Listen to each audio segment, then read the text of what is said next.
খুলনার রূপসা পুটিমারি বিলে ঘোড়দৌড় প্রতিযোগিতা অনুষ্ঠিত হয়েছে।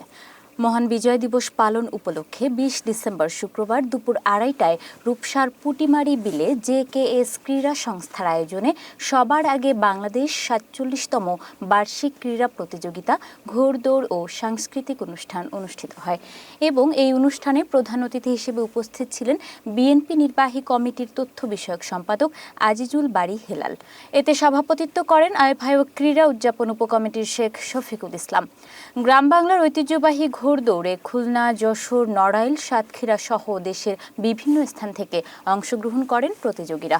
প্রতিযোগিতায় অংশগ্রহণকারী ঘোড়াগুলো ৫ রাউন্ড দেয়। সেই ৫ রাউন্ড থেকে বিচারকরা পয়েন্টের ভিত্তিতে বিজয়ীদের বাছাই করেন। এই প্রতিযোগিতাকে ঘিরে পুরো বিলকে সাজানো হয় মনোরম পরিবেশে।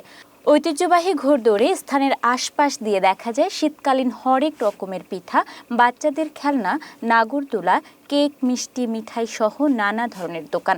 পুরো বিল জুড়ে ছোট বড় নানা পেশার মানুষ ভিড় জমায় ঘোড়দৌড় দেখতে। বিলের কানায় কানায় পূর্ণ হয়ে যায় দর্শনার্থীদের ভিড়ে।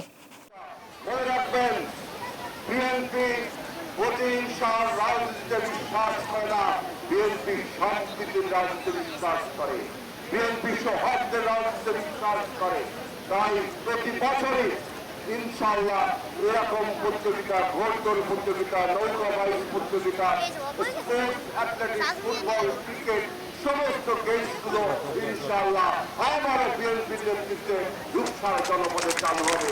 সবাইকে